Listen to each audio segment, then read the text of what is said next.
So we went to bed about 12:30 and we got up at 7. It's a cool morning, not a single cafe's open yet. I'm heading down for a day of sightseeing in Cordoba. So we stood on the Roman bridge, we've got the Roman gate, and then this is the area we're exploring today.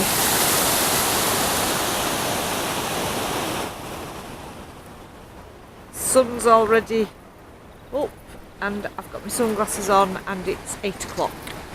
Right, so we've had us toast and coffee and it's 9 o'clock now and we've climbed up the Alcazar and we are literally the only people here. It said at the bottom that you were only allowed 15 people at the top, and there's me and Peter. Beautiful gardens. I love them funny little trees over there. This is the stables where the equestrian show is, with the dancing horses, except they're on holiday for the 6 days that we're here, so we can't see them, but I think you can visit stables. This is the little square, this little tower where you're allowed 15 people.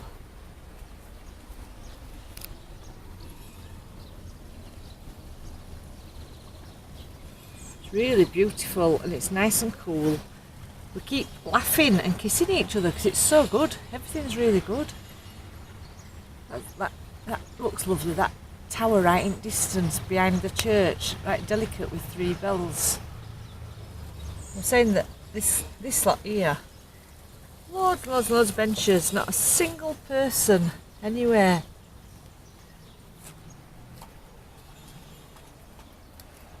Sun's in the wrong place here, but I'll have it moved for you, thank you. That's that bridge that we started off on. And there's another courtyard here that we'll be going down to. No doubt we'll be climbing that one over there. So that's the tower, and it took us all through some big halls with mosaics that I've taken photographs of. It told us we were coming to Roman baths, but we think we've taken a wrong turn, but we're here now, so we're looking at this. It's taking us through the Roman baths now. You go through all these little, you go all these in ceiling. I don't know if you can see, it's too dark.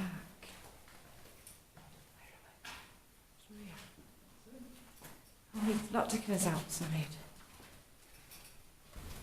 Peter spotted this.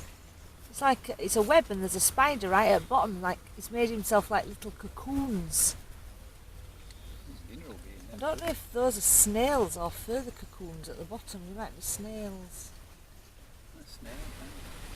Really deep pond with massive fish.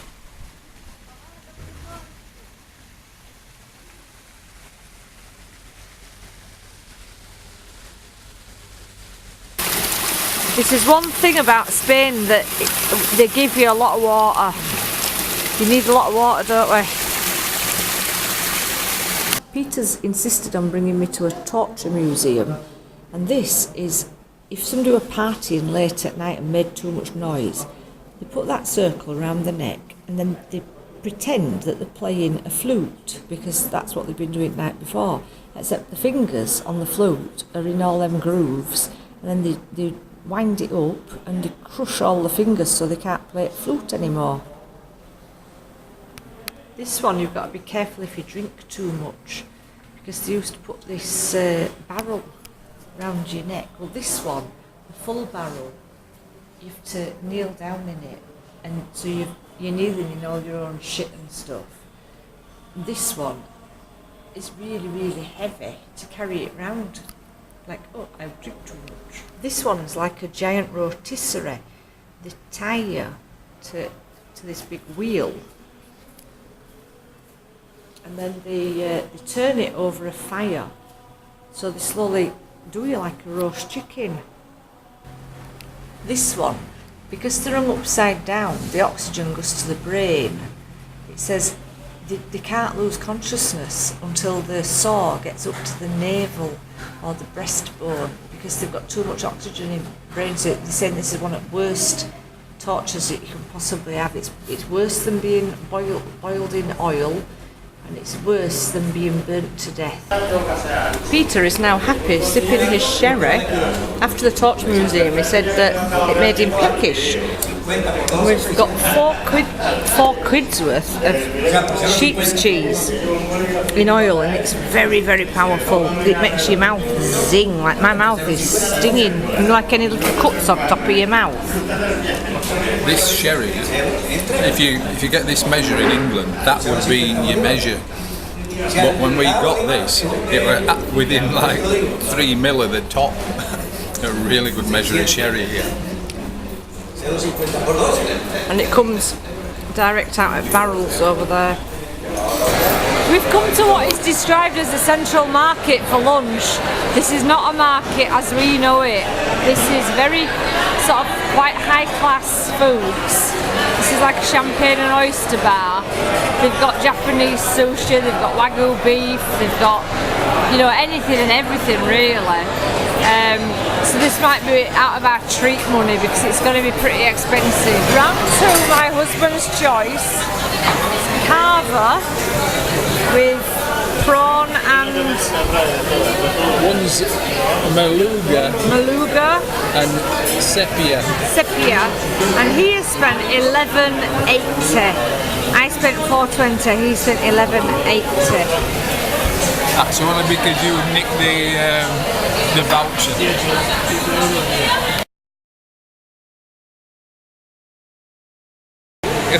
What is going on? Right, how many bottles of champagne have we had? How many champagne? Cava?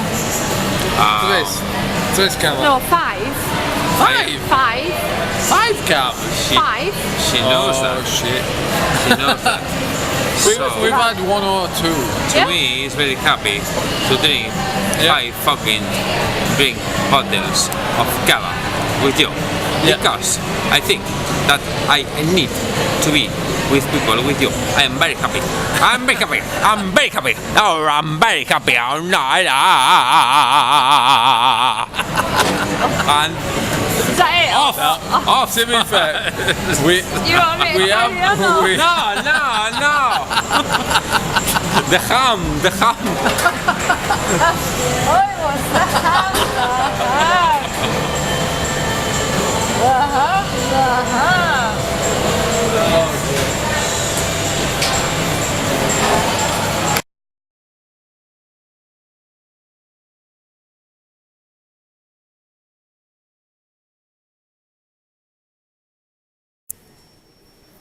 This is the Mezquita, the main thing to see in Cordoba. It's originally Islamic mosque, built we think in about 700, and then in 1200 the Christians took over and put a Catholic church inside the mosque. I just thought I'd got myself into a central position, but I can't be central because that side is a lot nearer. That side goes a long, long way.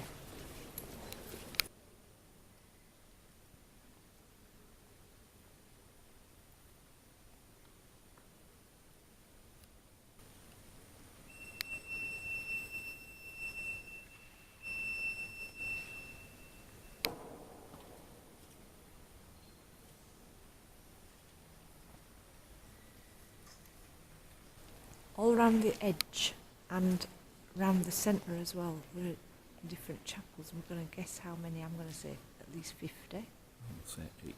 80. We're going to count them.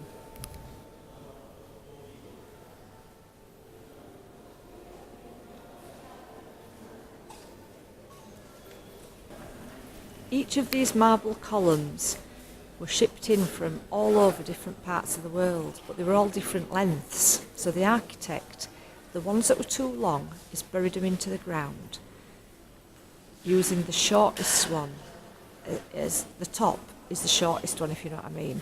But it didn't go up to the ceiling, so he then had to put this bit on top, that bit there, to get the height that he needed, and then he put the archway, which is alternate brick and stone, to represent What was it to represent, Peter? The archway.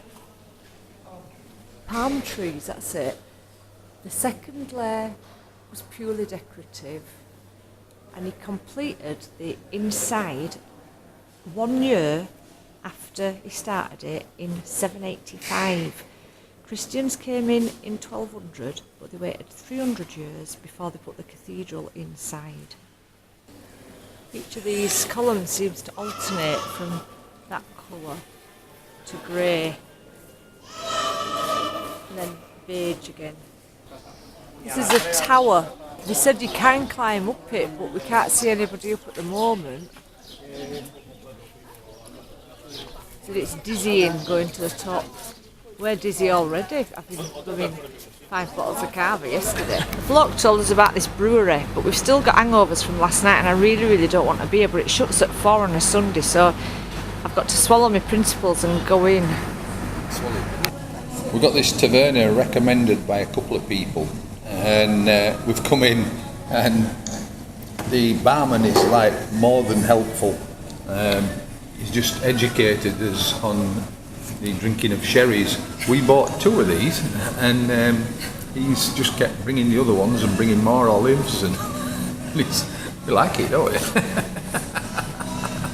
It's very nice, and it's like a sherry and wine place, but they like the bullfighting gear. And it's got a big stained glass roof at the top. And the sort of old style paintings for bullfighting stuff. And then the different areas where all the sherries come from. It's a nice bar.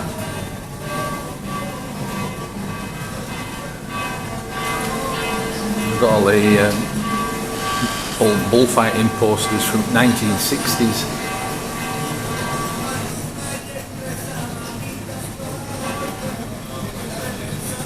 It's a great spot. Everywhere seems to be a great spot. This is the problem. But yeah, I like it here. But we like Cordoba.